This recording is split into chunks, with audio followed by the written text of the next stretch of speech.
go after your dreams, right? Go after it. I never compromised that. I never allowed anybody to tell me what I was capable of accomplishing. I never let anybody tell me that I can't do, right? I went after it. If you want to accomplish something or do something that a lot of people think is difficult to accomplish, you have to put all your eggs in one basket. There's no compromise. Doubt is such a strange thing. There'll be times where you succeed and there are times that you fail. Wasting your time doubting whether you're going to be successful or not is pointless. You just put one foot in front of the other, you control what you can't control, and then you see what the outcome is. Right? If you win, great, you're going to have to wake up the next day and do the journey over again. If you lose, it sucks, but you're going to have to wake up the next day and do the journey all over again anyway.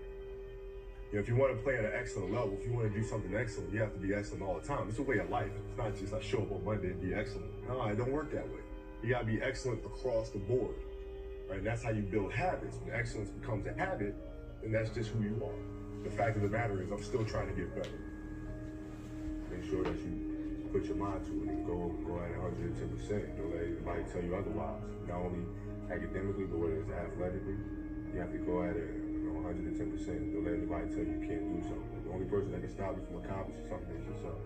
Mental toughness means you're going through a really tough time. By your sore, whatever the case may be, I can't get through this particular thing. Right? To me, being mentally tough means you can take your mind someplace else and concentrate on that other thing to the point where the thing that was bothering you is no longer focused. You don't feel it anymore. It's a competition. My mission is to destroy you. When I play against somebody and we line up, you guard me, my whole purpose was to get you to reconsider your life choice to play basketball. So at the end of the day, you'd be like, you know what? Maybe this isn't for me. How can I mentally figure out ways to break you down? How can I show you that, no, I have the edge? I want to beat you. I want to let you know I beat you. I'm going to want you to reconsider your professional life choice. Really simple, man. I'm there to just absolutely demoralize and dominate the person that I'm playing against, the team I'm playing against. You know, and that was my mentality going into every single game, was just to absolutely obliterate this guy. I wasn't surprised when I scored any points. And that sounds really crazy to say, but truly I was not. My shot felt sharp, my footwork was sharp, my conditioning was sharp. I mean, that summer I put a lot of time in the gym. I put a lot of time on the track. I could run all day. The most important thing, I think, for players that come after me is to understand that these things are possible, because you don't want to ever limit your imagination. How in the world can we inspire people if we're continuing to give them what they believe is possible? Not really inspiring anyone, right? So I think that is the most important thing that I would like the next generation of athletes to take from me. The greatest fear you face is yourself, because we all have dreams. It's very scary sometimes to accept the dream that you have. And it's scarier still to say, okay, I want that. It's scary because you're afraid that if you put your heart and soul into it and you fail, then how are you going to feel about yourself, right? So being fearless means putting yourself out there and going for it. No matter what, go for it. Not for anybody else, but for yourself.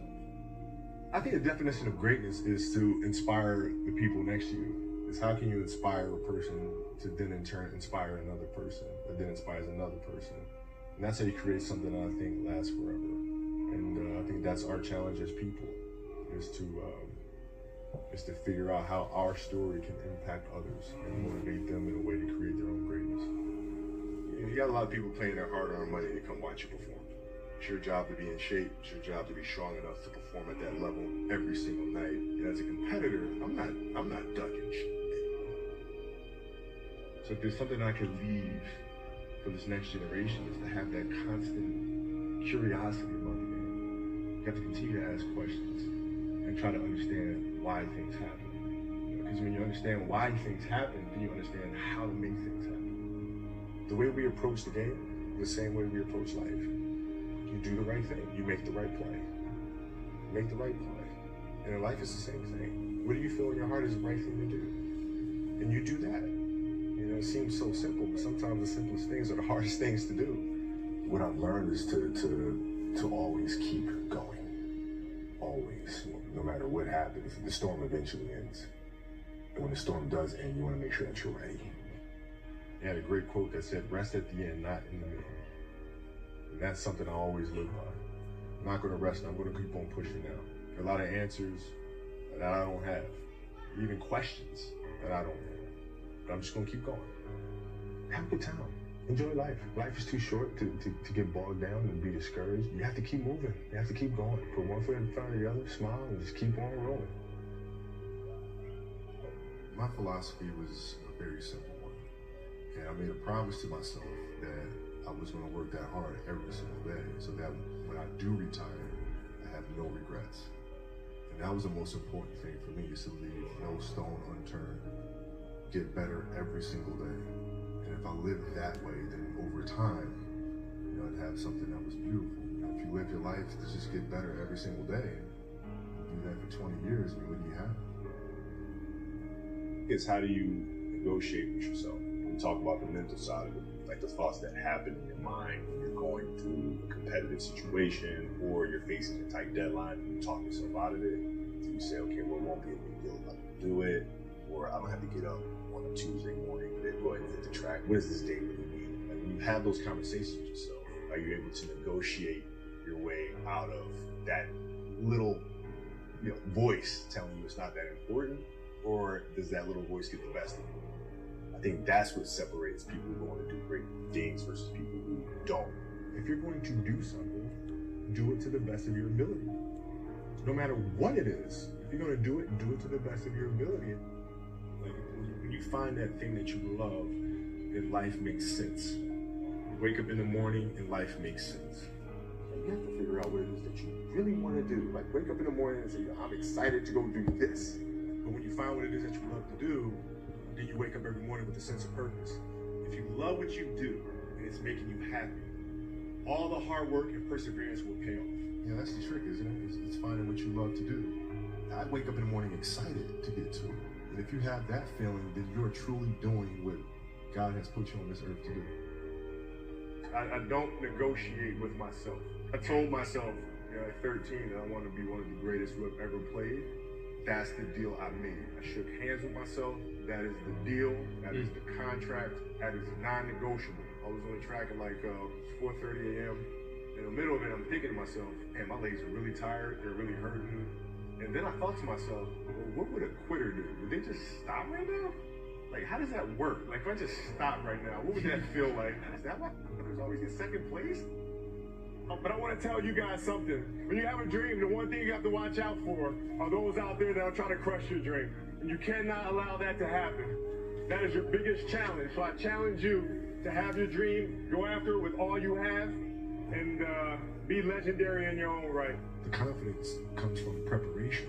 So when the game's on the line, I'm not asking myself to do something that I haven't done thousands of times before. All right? And so in those moments, if it looks like I'm ice cold or I'm nervous, it's because I've done it thousands of times before. So what's one more time? The key factor for me wasn't whether or not I was ready. It was the fact that if I wasn't ready, I was determined to figure out how to get ready. And ultimately, even if I was ready, I still need to improve, right? So the work's not going to stop. The message is always to go out there and dominate. There's no let up. Once the game starts and once the practice begins, you're in that mode. Everything is a game 7. And when you approach every practice in the game with that kind of mentality, and it bleeds into the rest of the guys. And then the rest of the unit has that same approach, that same intensity, but it starts at the top. The most important thing is that you become the best version of yourself. That is the key. Get better every single day. Are you better today than you were yesterday? The answer is yes, and you're on the right track. That's Mamba mentality. Get better every single day. Because sometimes your body just hurts, your legs hurt, you're sore. But that's how you get better. The only way that you can get better is by pushing yourself beyond what you believe you're capable of doing. At the end of every day, you look yourself in the mirror and you ask yourself, did I get better today? If the answer is yes, and you do that for 5 years, 10 years, 15 years, how much better are you going to be? Are you getting better every single day? That's the question. And it's just taking small steps. You don't try to get it all done in one day, in 1 week, in 1 year. It's the process of getting better every day and doing that for a period of years that then create the masterpiece. It doesn't matter if I'm sick. It doesn't matter if I have a sprained ankle. The kid that's sitting in there might be the next me sitting up there watching, trying to get inspiration from that. I need to go out there and play.